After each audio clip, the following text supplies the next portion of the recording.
अस्सलाम वालेकुम नाजरीन, मैं हूं आपका होस्ट मोहम्मद सरफराज और आप देख रहे हैं मोहम्मद सरफराज यूट्यूब चैनल।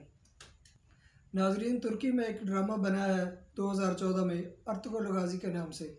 जो इस वक्त पूरी आलमी मीडिया पर छाया हुआ है और बहुत से ममालिक में उसकी ट्रांसलेशन करके मकामी ज़ुबानों में उसको ट्रांसलेट करके और अपने अपने लोगों को दिखाया जा रहा है। और ये ड्रामा ज़्यादातर मुस्लिम ममालिक में देखा जा रहा है, वैसे तो नॉन मुस्लिम ममालिक में भी देखा जा रहा है, लेकिन उसकी डबिंग जो है वहाँ पे ज़रा मुश्किल है।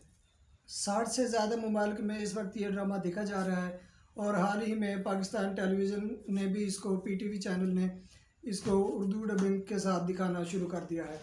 नाजरीन, इस ड्रामे के बैकग्राउंड पे हम जाते हैं। ये उस वक्त 1225 से ये ड्रामा स्टार्ट होता है, जिस वक्त एक काई कबीले के बारे में एक स्टोरी बताई जाती है कि तुर्कों का एक काई कबीला होता है और उस कबीले का सरबराज होता है सलमान शाह नामी एक शख्स होता है, और वो अपने कबीले को लेकर मुख्तलिफ जगहों पर खाना बदोशी की ज़िंदगी वो बसर कर रहे होते हैं। और ऐसा ऐसा वो तुर्की के इलाके में पहुंचते हैं और वहां जाकर अपने आप को इस्टेब्लिश करना शुरू कर देते हैं। सलमान शाह के 2 बेटे होते हैं, जिनमें से एक बेटे का नाम अर्तुगरुल गाजी है, जिसके ऊपर ये सारा ड्रामा फोकस कर रहा है और जिसके नाम पे इस ड्रामे का नाम दिया गया है। अर्तुगरुल गाजी वो बहादुर और जांबाज मुसलमान सिपाही है जिसने उस वक्त के सलीबी जंगों के जो मास्टरमाइंड्स थे, जो ईसाई थे, जिन्होंने सलाहुद्दीन अयूबी के बाद अपनी फतवात का दोबारा से सिलसिला शुरू किया हुआ था और वो बैतुल मुक़द्दस और ये फ़लस्तीन के इलाकों को दोबारा से अपने कब्ज़े में लेने की साजिशें और मनसूबाबंदी कर रहे थे, उनसे वो नबर्द आज़मा होते हैं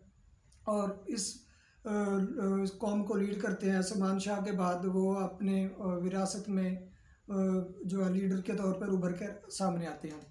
और इस तरह ये चलता रहता है और फतूहात का सिलसिला जारी रहता है। इस दौर में मुख्तलिफ ये करीब करीब जितने भी ममालिक होते हैं, फ़लस्तीन के, शाम के और उर्दन, लबनान, मिस्र, और यहाँ से ये फतूहात का सिलसिला जारी रहता है। और आगे अर्तुगरुल के मज़ीद बेटे होते हैं, उनमें से एक बेटे का नाम उस्मान होता है। नाज़रीन, उस्मान वो बेटा है जिसने पूरी इस उस्मानी खिलाफत उस्मानिया की बुनियाद रखी और वो एक नेक और परहेज़गार और मुसलमान के तौर पे उसको दिखाया जाता है और वो जदोजहद मिलकर करता है अपने बाकी साथियों के साथ। और सऊदी अरब और ये जितने भी इलाके हैं, अरब जो पेनिसुला है, अरब के इलाके और ये शाम के, ईरान के इलाके, इन सारी जगहों पर एक ऐसी हुकूमत कायम करते हैं जिसमें मुसलमानों का एक खलीफा जो तुर्की से बैठकर उस सारी सल्तनत को चला रहा होता है। और बाद में नाज़रीन इस ड्रामे में किरदार आते जाते हैं और वो मुसलमानों की ज़वाल का जो है ना बायस बनते हैं और मुसलमान किस तरह से अपनी अयाशियों और अपनी नाअहलियों और फ़ौजी साजो सामान और इस तरबियत की कमी की वजह से किस तरह से वो बाद में अपनी ज़बूहाली का शिकार होते हैं और एक कमज़ोर रियासत के तौर पर सामने आते हैं। और इसी दौरान ये सिलसिला चलते हुए 1914 का वो मकाम आ जाता है जब दुनिया की ताकतें 2 मुख्तलिफ हिस्सों में बटी हुई होती हैं और जंग अज़ीम अव्वल का आगाज़ होता है, जिसमें एक तरफ ब्रिटिश एम्पायर होती है और इटली होता है, अमेरिका होता है, रशिया होता है, जापान है, और दूसरी तरफ जर्मनी जो उनका मेन हरीफ होता है, फ्रांस भी पहली कैटेगरी के ममालिक में शामिल होता है। दूसरी तरफ जो है उसमें जर्मनी उनके मुखालिफ होता है, जिसके साथ कुछ यूरोपीय ममालिक होते हैं, बल्गारिया और ऑटोमन एम्पायर जो खिलाफत उस्मानिया की हुकूमत होती है वो उसके साथ शामिल होती है। और जैसा कि हम सबको पता है कि जंग अज़ीम जो है अव्वल ख़त्म होती है और जो है अलाइड फोर्सेस जो है 6 ममालिक पर मुश्तमिल फ्रांस, अमेरिका, बरतानिया, जापान, रशिया ये फातेह होते हैं और वो मिलकर एक फ़ैसला करते हैं, क्योंकि फातेह कौम हमेशा से मुफ्तू इलाकों के ऊपर काबिज़ हो जाती है, वहाँ का माल मता लूट लेती है और एरियाज़ को अपने ममालिक में तकसीम कर लेती है। लेकिन इस यहाँ पे आकर सूरत हाल ज़रा सी तब्दील हो जाती है और वो ये फ़ैसला करती है फातेह कौमें कि तुर्की के जो ये एम्पायर है जो सऊदी अरब तक फैली हुई है, तो इसको ख़त्म किया जाए और इसको मुख्तलिफ ममालिक में तकसीम कर दिया जाए, ताकि तुर्की कभी भी दोबारा अपने पाँव पर खड़ा ना हो सके और अपनी खिलाफत को आगे ना चला सके। तो इटली के शहर में लुजियाना, स्विट्ज़रलैंड के शहर लुजियाना में एक मुआहदा तय पाता है 1923 में। 24 जुलाई 1923 को एक ट्रीटी का आगाज़ होता है, वहाँ पे सारे ममालिक इकट्ठे होते हैं, तो उसको ट्रीटी ऑफ लुजियाना का नाम दिया जाता है। तो उसमें लिखा क्या जाता है, उसमें मेनली यही चीज़ लिखी जाती है कि तुर्की जो है उसकी बाउंड्रीज़ को डिफ़ाइन किया जाता है कि वो इन बाउंड्रीज़ के अंदर वो एक अपना मुल्क आज़ाद अगर वो चाहते हैं वो इसमें इसको काम रख सकते हैं, लेकिन उसके बदले उनको ये जितने भी इलाके जो पुराने ऑटोमन एम्पायर में शामिल थे, अरब ममालिक और ये सऊदी अरब तक, इन सब से उनको हाथ धोना पड़ेंगे और इसी में उनकी बका है। तो तुर्की ने इसको गनीमत समझा और इस अपॉर्चुनिटी को जो है ना हासिल किया और हर चीज़ को तर्क करके उन्होंने सिर्फ अपने मुल्क को बचाया। और कमाल अतातुर्क ने आकर वो जो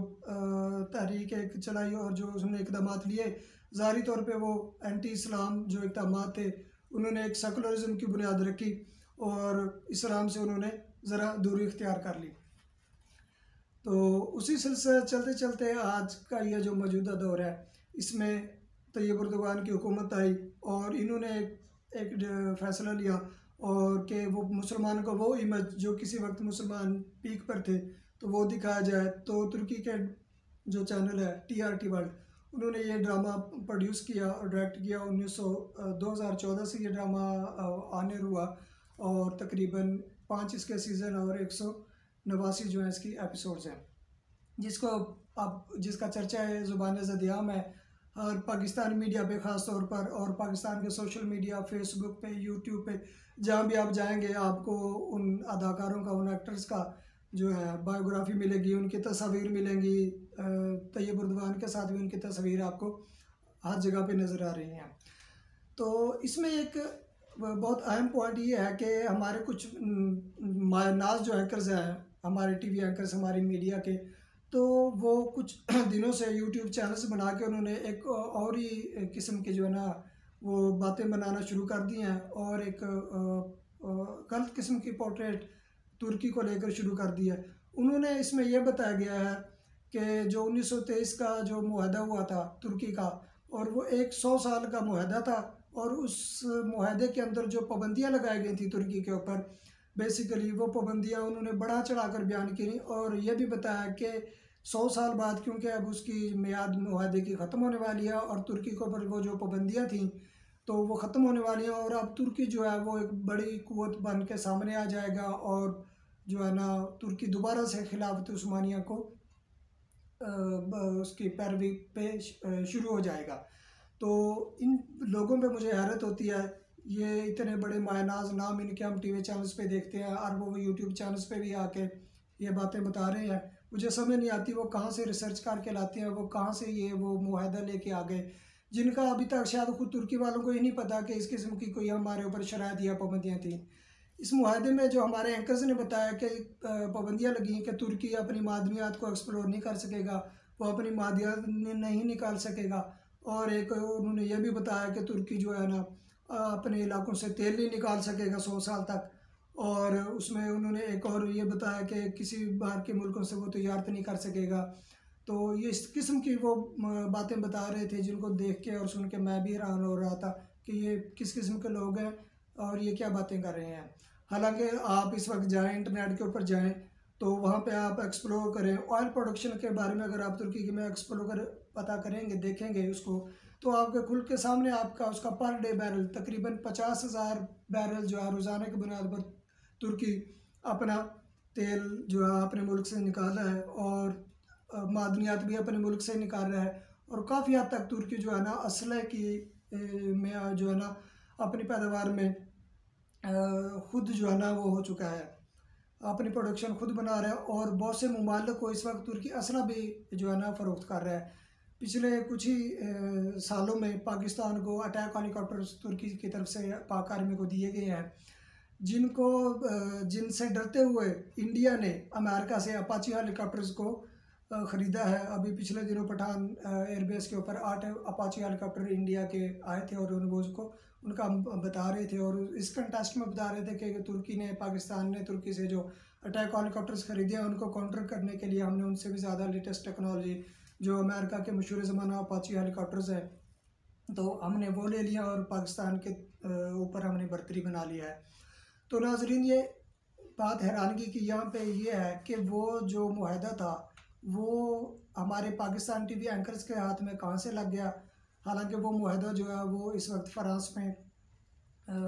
के शहर पेरिस में एक महफूज उसमें उन्होंने रखा हुआ है, जिसमें इस किस्म की कोई भी शर्त नहीं रखी गई कि 100 साल तक तुर्की अपने मादनियात को एक्सपोर्ट नहीं कर सकेगा या कुछ एक्सपोर्ट नहीं कर सकेगा। ये बनाकर, हवा बनाकर इसको पेश किया जा रहा है, और बड़ी खूबसूरत और सनसनी अंगेज़ जो है ना हेडलाइंस बनाकर टीवी पर पेश की जाती हैं, चैनल्स पर पेश की जाती हैं कि तुर्की में 100 साला पाबंदी का खात्मा, और आगे 2023 में क्या होने जा रहा है और ये होने जा रहा है। ये सब वाहियात और फजूल किस्म की जो वो लोगों में ये बातें बता रहे हैं, जिससे आवाम जो है ना सोचने पर, कुछ ना कुछ नई चीज़ें सोचने पर मजबूर है। तो लेकिन इस किस्म की कोई बात नहीं है। अब हमारे पास जो है ना मीडिया आम है, इंटरनेट आम है, पूरी दुनिया में हम कोई भी चीज़ किसी भी तरह सर्च करना चाहें तो वो आराम से हमारे सामने आ जाएगी। ये जो मैंने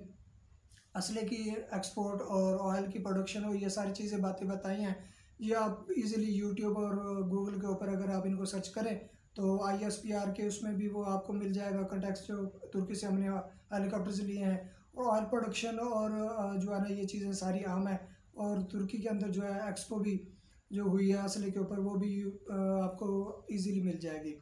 नाज़रीन, तुर्की इस वक्त जो है जो सिक्योरिटी डिफेंस सिस्टम इस्तेमाल कर रहा है वो रशिया का S-400 missile defence system use कर रहा है। हालांकि तुर्की नेटो का एलाई है, और नेटो में ये बात बड़ी मुआहदे में थी कि कोई भी नेटो सिग्नेटरी जो कंट्री है जो नेटो में शामिल है, वो नेटो ममालिक के अलावा बाहर से कभी भी असला नहीं खरीद सकेगा। तो लेकिन तुर्की ने अमेरिका से थार्ड, और जो अमेरिका के डिफेंस सिस्टम्स हैं जो कतर और UAE और सऊदी अरब में भी अभी इंस्टॉल हैं, थर्ड एयर डिफेंस सिस्टम है पैट्रियट, दूसरा पैट्रियट एयर डिफेंस सिस्टम है, वो नस्ब है। तो उनको लेने की बजाय तुर्की ने रशिया के जो एंटी एक फोर्स है नेटो की, जिसको अंडू करने के लिए, जिसको काउंटर करने के लिए नेटो फोर्स का बेसिक जो मकसद बनाने का था वो रशिया को काउंटर करने का और टैकल करने का था, तुर्की ने रशिया से S-400 मिसाइल सिस्टम लिए, जिसकी उनको भारी कीमत भी अदा करना पड़ी। तकरीबन $100 अरब का उनका मुआहदा सा अमेरिका से F-35 जो ना लेटेस्ट टेक्नोलॉजी फाइटर जेट जो थे अमेरिका ने बनाए थे, $100 अरब का मुआहदा हुआ था, और इसमें जो है ना को प्रोडक्शन के साथ तुर्की के अमेरिका बना रहा था। वो भी तुर्की को उससे भी उसकी डिलीवरी से भी हाथ धोना पड़े, लेकिन तुर्की ने, तैयब अर्दोगान ने रशिया से S-400 की डील की, और रशिया ने उसको सप्लाई भी कर दिया, और इस वक्त वो फील्ड में डिप्लॉय भी हो चुके हैं, जिसके ऊपर यूरोपीय यूनियन और अमेरिका ने शदीद तनकीद की कि एक नेटो सिक्योरिटी कंट्री जो है ना वो नॉन नेटो कंट्री से परचेज़ नहीं कर सकता असला, और ख़ास तौर पे रशिया से, क्योंकि रशिया उनका मेन राइवल है अमेरिका और नेटो का। तो ये सूरत हाल है। अगर तुर्की के ऊपर इस किस्म का कोई मुआहदा मुसलत होता या वो इस किस्म की कोई पाबंदी उसके ऊपर होती, तो ये कैसे मुमकिन है कि तुर्की जो है असला भी एक्सपोर्ट कर रहा होता दुनिया को, और अमेरिका और यूरोपीय यूनियन से हट के वो बाहर से रशिया से असला भी ले रहा होता, और अपने सारी ऑयल की इंपोर्ट एक्सपोर्ट्स भी उसकी हो रही होती, हर चीज़ हो रही होती। तो ये एक नहायत ही नामुनासिब सी बात है जो हमारे ये बड़े मशहूर एंकर्स बैठ के यहाँ बातें कर रहे हैं। अल्लाह जाने अब इनकी उसका रिसर्च की क्या इनका वैल्यू है, मुझे तो समझ नहीं आती कि अवाम में ये क्यों इस तरह की गलत खबरें इस लेवल पे आकर फैला रहे हैं कि 2023 के बाद शायद कुछ ऐसा होने वाला है। ऐसा कुछ भी नहीं होने वाला। हर चीज़ पहले से अपनी रूटीन में चल रही है और वो वैसे ही चलती रहेगी जब तक कि वो मकाम नहीं आ जाता, जैसा हदीस में है। आप सल्लल्लाहु अलैहि वसल्लम ने फरमाया कि जब हज़रत इमाम महदी का ज़हर का ज़माना आएगा तो मुसलमानों के एरिया, ख़ास तौर पर जो तुर्की का एरिया कुस्तुनतुनिया का, वो यहूद नसारा के कब्ज़े में चला जाएगा, और हज़रत इमाम महदी आएंगे और मुस्लिम फ़ौज को बना के यकजा करके और एक खिलाफत